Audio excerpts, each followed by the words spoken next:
is the address of the emergency? I have an emergency. What? I'm on Duncan Corridor. You gotta, what's the address? Right to the beginning of Duncan Corridor.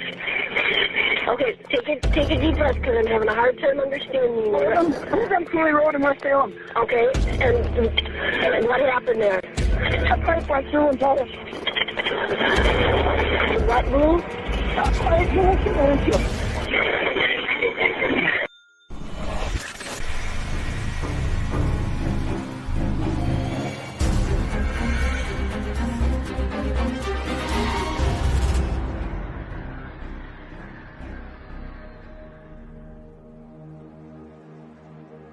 La Crosse is a really nice place to live. I mean, beautiful area, quiet. I think quiet is a good word to describe La Crosse. La Crosse is one of, the bigger cities in Wisconsin, but that doesn't mean it's a big city. Everyone kind of knows everyone there, and that's where Barbara and Todd Kindhammer lived.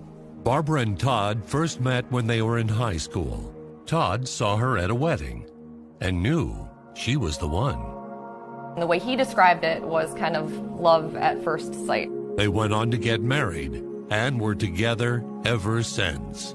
They had a 25-year marriage, 2 children, and a grandchild. Barb Kindhammer was a very loving and devoted wife and mom. Her life was pretty much her family. Very dedicated to anything she took on, whether that was a project with her kids, being a grandmother, or her work. Barb was a lunch lady at the local middle school, and it was a job that she loved. Todd Kindhammer worked with glass throughout his life. His first job out of high school was with a glass company. He worked with windows, windshields. Eventually, he went on to start his own company. You would see the ads in the paper. Stone through the living room window, broken windshield from an accident, call Todd Kindhammer. Barb and Todd did everything together. They took walks together, went for ice cream together. Their home was a beautiful home in the countryside that they built together, and they often rode to work together. Todd would drive Barb to her job at the middle school, but one day that drive took a horrible turn. 911, what is the address of the emergency? I have an emergency. What? I'm on Duncan Corridor. Okay, and what happened there? A pipe went through and told us. What blew? A pipe went through the windshield. It's a Friday morning, September 2016, and Todd Kindhammer calls 911, stating that he and his wife have been in an accident. Some type of accident involving a pipe. So far, I'll be on scene also. 10-4.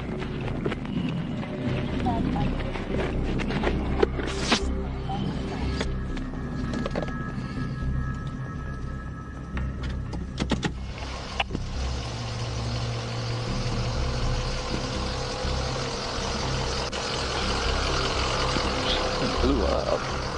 I mean, something blew up. Police arrived and began investigating a car crash or some type of accident with another vehicle on a pipe.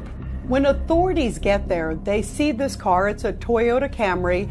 It's half in the ditch. It's half on the road. There was a hole in the windshield, and the windshield was kind of smashed. And they find that Barb is barely alive.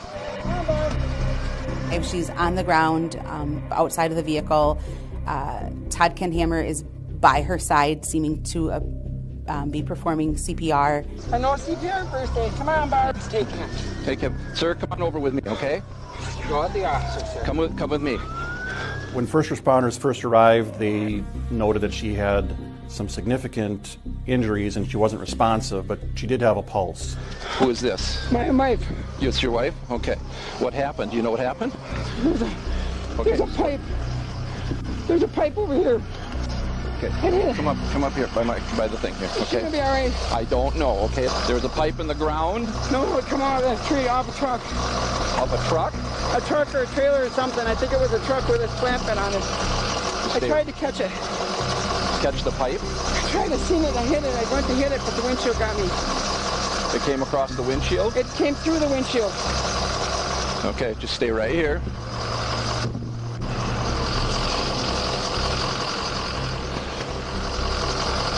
Oh my God. Oh my God. As Todd and Barb are headed to work that day, Todd says a pipe comes off a truck headed in the opposite direction and goes through the front windshield, hitting Barb. Where did the pipe go? I got it out here on the road, It's there. and I was so freaked out. Officers do find a pipe behind the car in the grass. Yeah, don't touch it, but is it laying there? Yeah.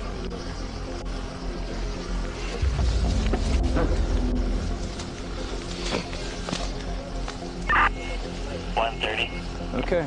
The pipe was an iron pipe, and it was 53 inches long, 10 pounds, pretty heavy, like a water pipe, something you'd see not maybe in your house, but below the sink, going to the sewer line.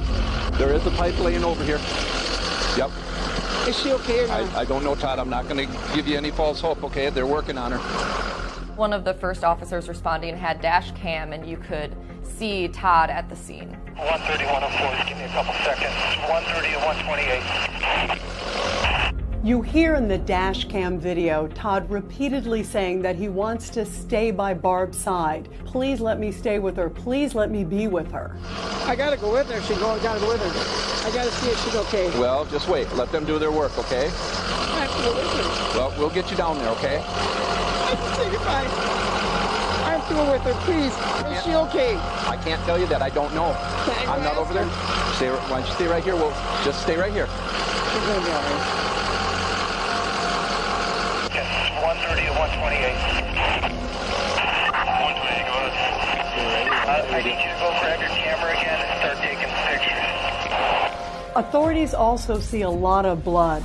There's blood on the floorboard. There's also blood in the console. Blood outside of the car, glass shards on the passenger seat. Police officers took photographs and found some blood on the rear passenger wheel, and next to the wheel in the grass there was what they thought was a substantial amount of blood on the grass. It was just this freak accident. I know you got 101 things going through your mind, but was it a truck with a trailer? It looked like a flatbed. A flatbed? Like an older flatbed. Truck? Yeah, it was an older truck. The police immediately started looking for the truck because either there's a person that is driving dangerously or has a loose load. We put out stories saying police are looking for information about this flatbed. Hey, if you were in this area, please give police a call because they're looking for this truck. She's not making it, is she? Sergeant will make sure that she gets down here. Hang tight here, okay? I got to check. Where the heck is the truck and where the heck is the driver? That's freaky. This truck driver had to be found.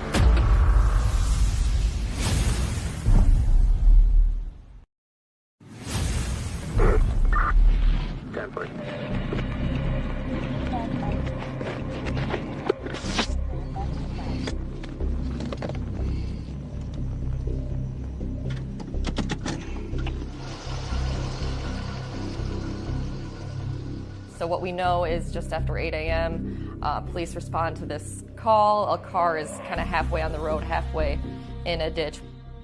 The car belongs to Todd and Barbara Kandhammer.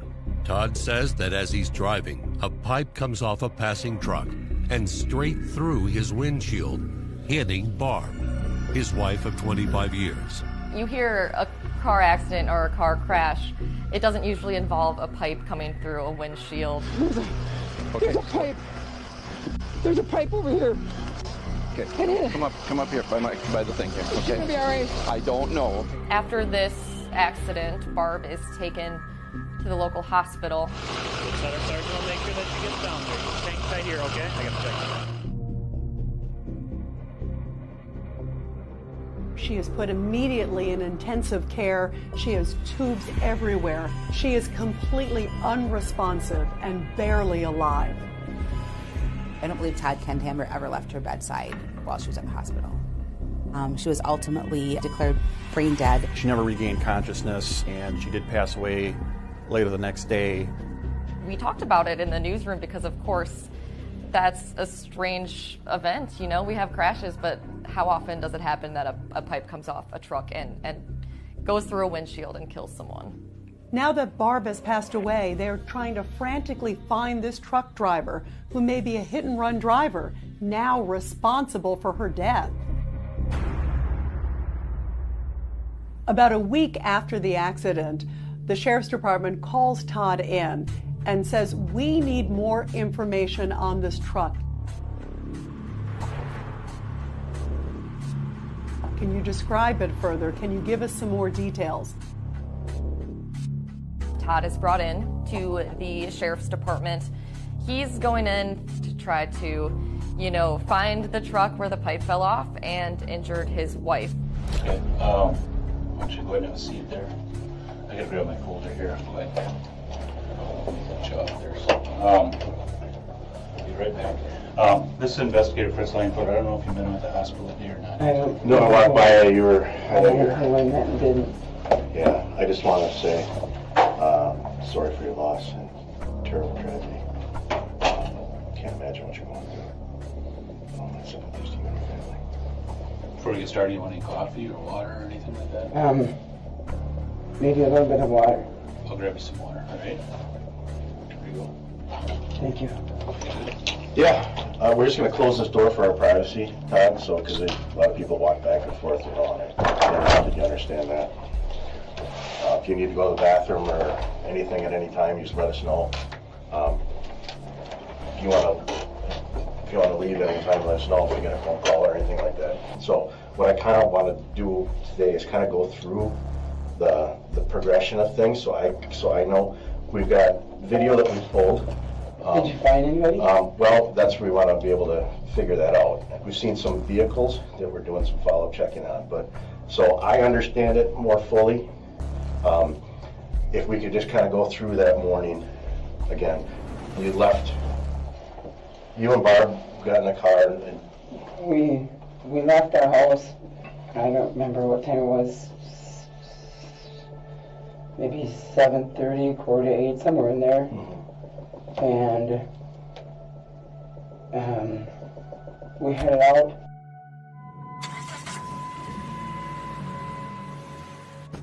I wasn't paying attention as to who was coming at me or what. We always just talked, and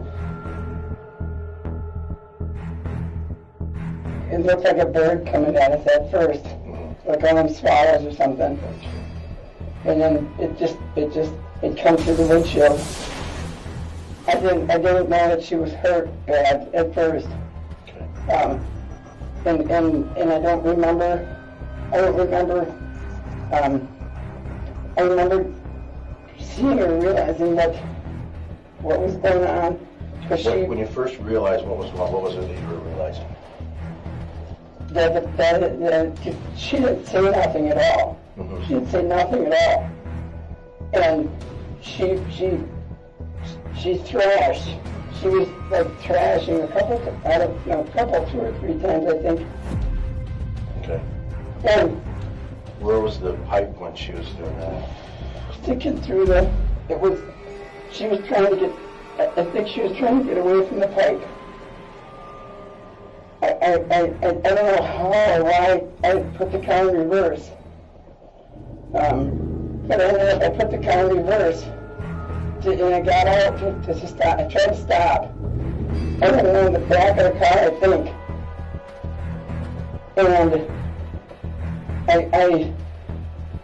I didn't lift her out. I don't think I lifted her out of the car nice and easy. How did you get her out of the car? I think I just yanked her out of the car.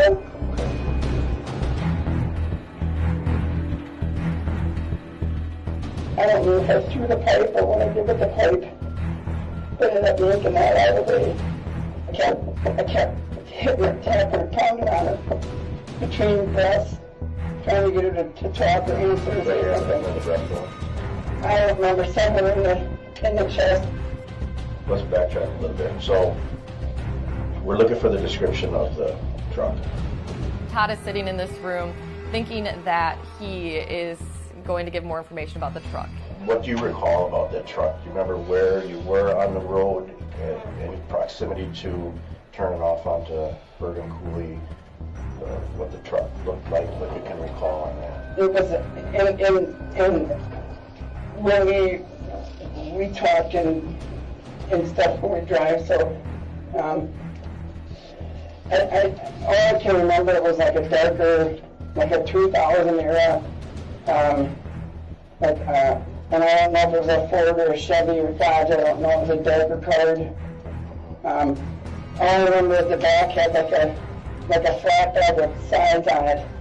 When officers are looking at surveillance video and there's no truck matching the description that he gave, They never found a truck to match Todd's description. we've concluded that the truck never existed. And down at the morgue, something else isn't adding up.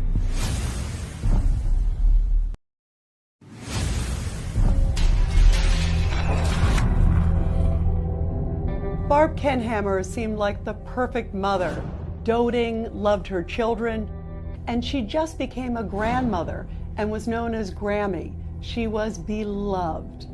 And Barb also seemed to be the perfect employee at her job. Barb worked at the local middle school as a lunch lady. She was almost never a minute late. Until September 16th, 2016.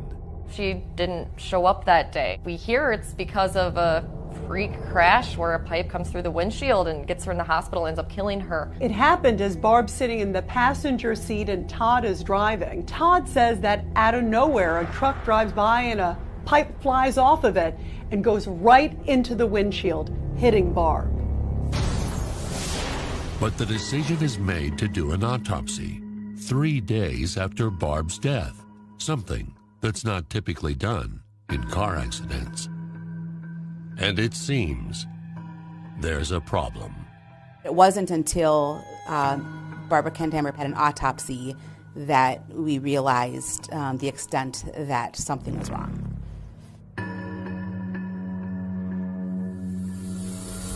The biggest thing about the injuries to Barbara Kenhammer was how many injuries there were to all parts of her body.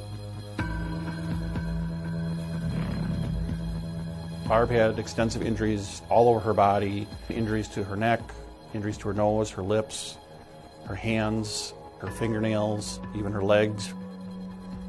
None of them matched the pattern of injuries that a pipe would cause, that circular pattern of a pipe. The front of her face had nothing that would look like a pipe hitting it, and the autopsy doctor said there's no way that a pipe could have caused the injuries, and she then shows a picture of the back of Barb's head. One of her most significant injuries was the skull fractures that were on the back of her head. The doctor actually saw the pipe and concluded that if a pipe was traveling that fast through a windshield, it would have done a lot more damage to the front of her head, and can't explain the back of her head injuries, and can't explain the rest of the injuries all over her body. It just seemed like something didn't add up. The police, after the autopsy,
Scratch on his chest and scratches on both sides of his neck.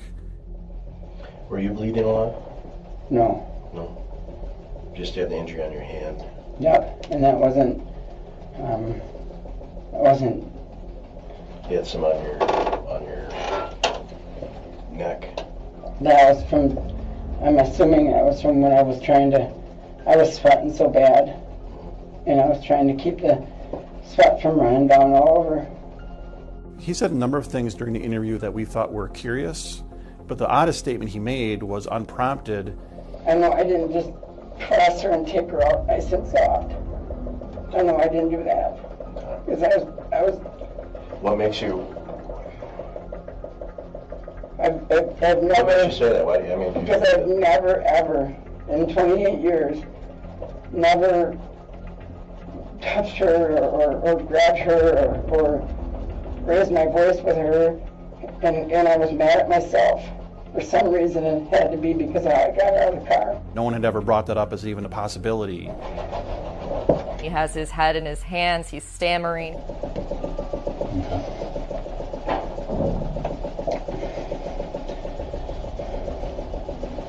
Are you guys insinuating that I did this to my wife? I'm not insinuating anything at this point. The things that we look at through the course of an investigation are, as you know, multiple different things. There's injuries to Barbara that aren't consistent. Okay. Barb had these injuries that we were hearing just weren't consistent with Todd's story of a pipe coming through the windshield. She had a lot of injuries. And we need an explanation for those. Okay. And we don't have an explanation for some of those injuries because they didn't happen by a pipe coming through the windshield. And I think you understand that. And I think you know that. Okay. And this is the first time anybody's talked to me about how everything is or what. Sure. I mean, yeah. You see Todd becoming increasingly more frazzled. No, and I'm not making excuses. I'm 100% innocent, okay? He made a number of statements about strange things happening, God does mysterious things. Yeah, I mean, you're a God-fearing man. God does mysterious things. He really seems to not know how to answer a lot of questions. I have absolutely no reason. I have no reason to do this to my wife. None. We've both been married for several years. I've been married just about as long as you have been. There's no perfect marriage. There's something that happened before the accident. And something went wrong. Something went haywire. No, it did not. I've never gone haywire. As Todd is being interrogated for 3.5 hours, there were also investigators at his house. What? We gotta look in that vehicle first. At the house, they're doing a search warrant now. Okay.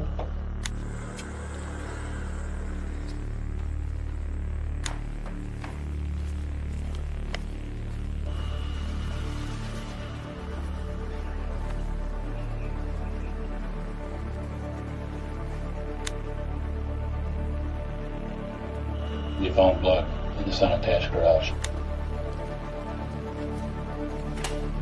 Drops of blood.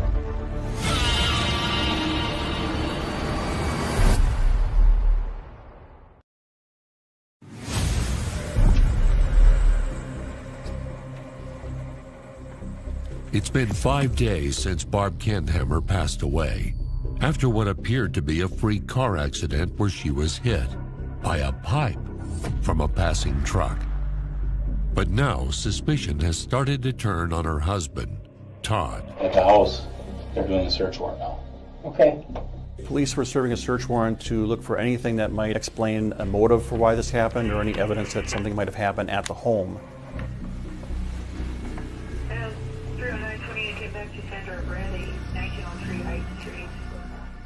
One theory was that she was injured at home and then transported to the car.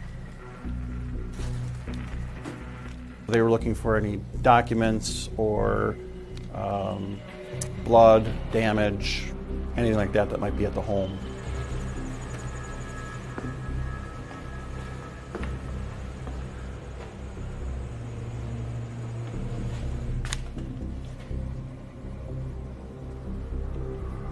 They found blood in this unattached garage. There's drops of blood. And where? In the unattached garage.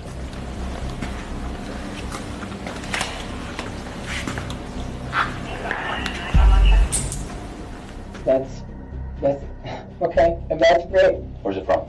I don't, a deer, They're still Okay. searching the house. That's fine. That's just one of the aspects. You have this unique opportunity today to explain if something else happened and help us understand. We want to help you. I want to look at both you guys right now. Okay. Otherwise, the evidence is going to talk for And let the evidence talk. Evidence can talk all it wants to. Evidence can talk all it wants to. People Okay? understand why you wouldn't want to. But I did not hurt my wife at all. And you can check that blood in the garage, you can check whatever you want to check. I did not hurt my wife.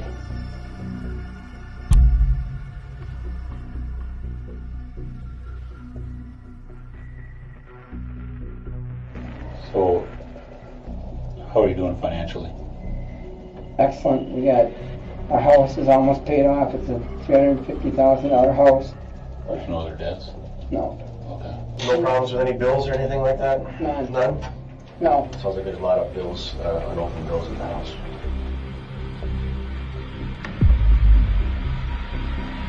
There was some issues with some unpaid bills that may not be a big deal, or they might be a big deal.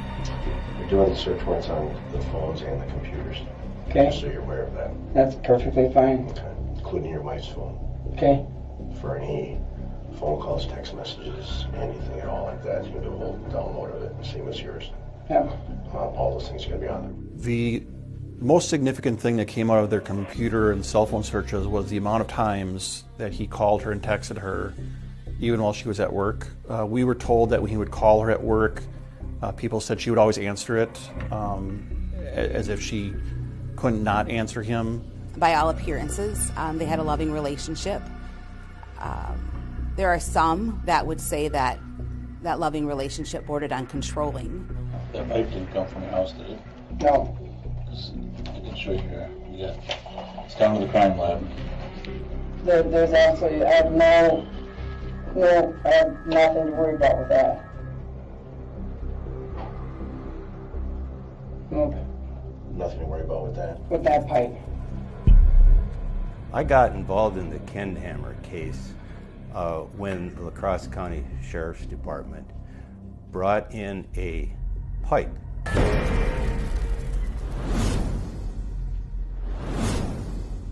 I expected to see a lot of blood on the surface of that pipe. When I looked at it, I didn't visually see any blood stains on it. The pipe had no blood on it. There was no blood detected on the pipe.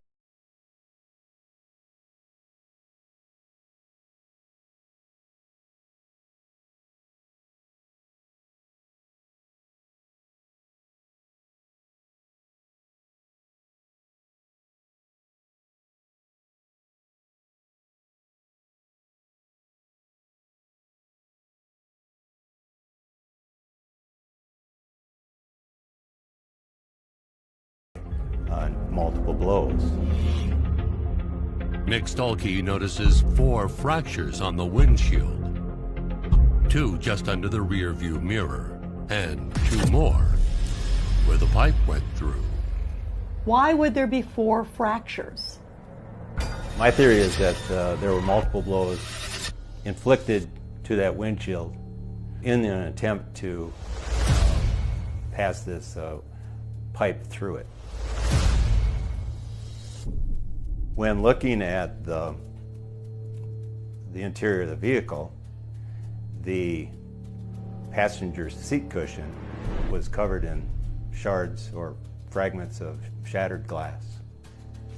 That would indicate to me that there was no one seated in the passenger seat when the windshield was busted or broken. If indeed a pipe went through the windshield and Barb was in the seat at the time, there would be glass all over her and not a lot on the seat below her. I believe the agency was waiting on my results to arrest Todd Kenhammer.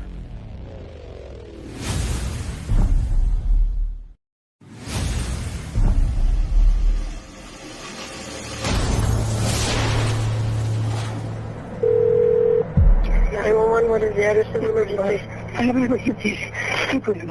What? I'm on Billiard Corridor. Okay, and what happened there?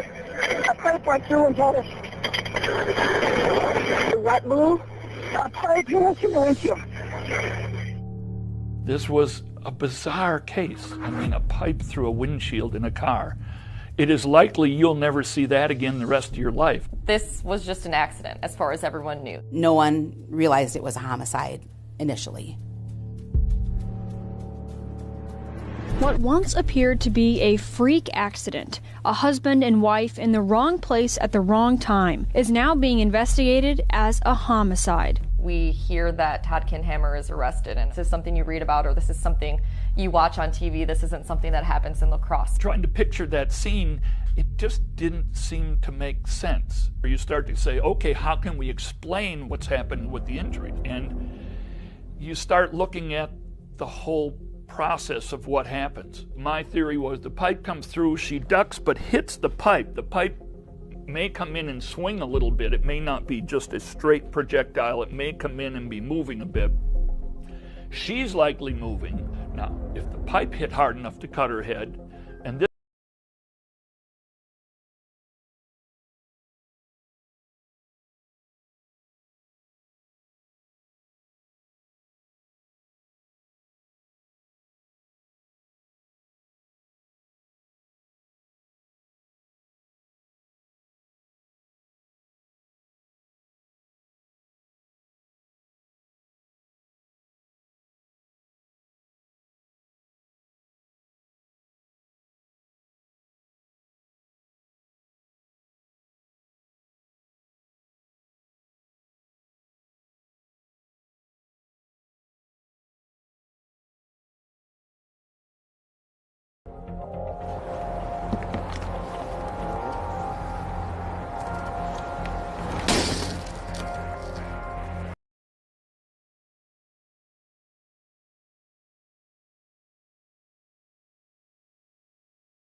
We replicated the exact pipe weight and dimensions of the pipe, and that pipe drops to the ground.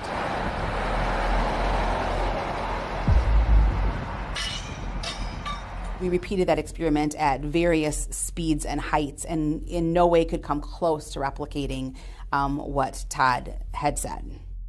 There's always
by the pipe.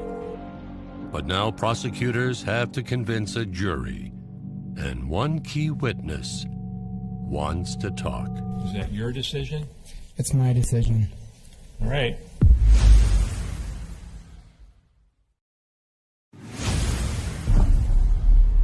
A Wisconsin mother dies when a pipe comes flying through the windshield of her car. Her husband was in the car too.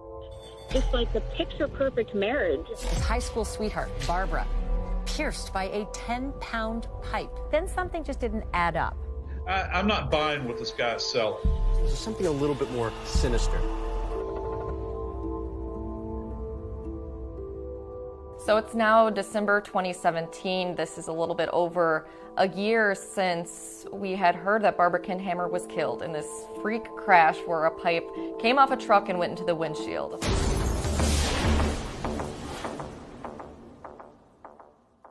Freak accident or murder? That's what a jury now has to decide. If this was a murder, I mean, so many things seemed odd about why invent the story of a pipe. You, the jury, are the sole judges of the facts. The information in this case charges that the defendant did cause the death of Barbara C. Kindhammer. A big topic of discussion in the days leading to this trial and the actual trial itself was whether or not the defendant, Todd Kindhammer, would take the stand. You feel you've had enough time to talk to your attorneys to come up with your decision as to whether you should testify or not? Yes. Is that your decision? It's my decision. All right. When he took the stand, the general feeling was, wow, this is what we're waiting for, to see what he has to say. I want to talk to you about Barb. It was a picture book saying, I mean, just one of these things where you know immediately that's the girl you want. You were first asked what happened. You said a pipe came through the windshield. Yes. And was that true? Did a pipe come through the windshield? Yes, it is. Everything happened so fast. Do you know how she got all of the injuries on her body? From the accident. From the accident that day. When the DA starts questioning him, I think that's when it unravels a bit. Were you keeping her down the ditch and trying to shut her up? No. You didn't have an arm across her throat causing a fracture to the cricoid? No. You didn't have your finger across her lips causing bruises on the inside of her lips? No. Mr. Kindhammer, isn't it true that you punched her, broke her nose? No. Caused bruises on her face? No. There's blood on both your knuckles, right? It's not from punching my wife. There's scratches on your neck, right? Yes, there was. She had a broken nail, right? Yes, she did. She had scratches on her neck too, right? Yes, she did. You were strangling her at some point, weren't you? No. You had your mouth over her lips? No. You were vague about where the pipe came in and what it did because it never happened that way, right? It did happen that way, to the best of my knowledge. You described a flatbed truck as a 2000 truck era, dark color, not white, pocket size, 18 inches to 2 feet. That sounds pretty detailed, doesn't it? It does sound detailed. You thought more detail would make your lie more believable. I was trying to help. Trying to help by sending the police on a wild goose chase? No, not sending them on a wild goose chase. After 9 hours of deliberating, the jury comes back. We, the jury, find the defendant, Todd A. Kindhammer, guilty of first-degree intentional homicide as charged in the information. When the guilty verdict came back, it was a moment of shock. People were crying out as Todd Kindhammer is taken away. How do you keep your head up? All right, Dad, we'll get you out. Don't worry about it.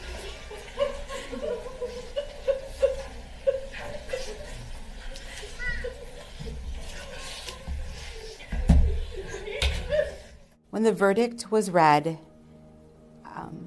there was a definite sense that justice had prevailed for Barbara Kindhammer. So far to date, they have not found a motive in this case. The state is not required to prove motive, and I think this is one of those cases where it demonstrates why. The motive could have been anything. I use the example of, we've seen mass shootings before, Las Vegas being the most famous one, where a man shoots a number of people in Las Vegas, he dies, and nobody has any idea why he did it and no motive, but we know he did it.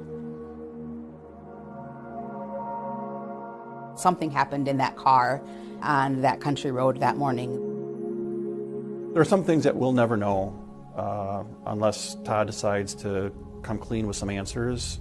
Either he's an innocent man or he is really, really evil. I mean, it's one of the two.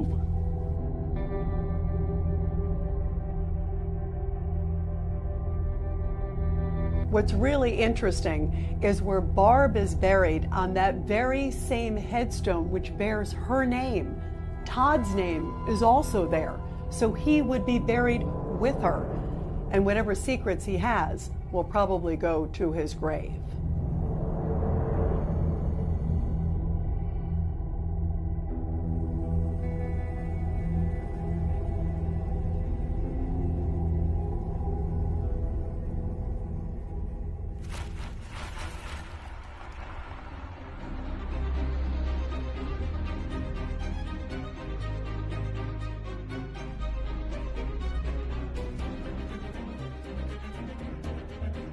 What are the odds that that would happen to a guy that changes windshields?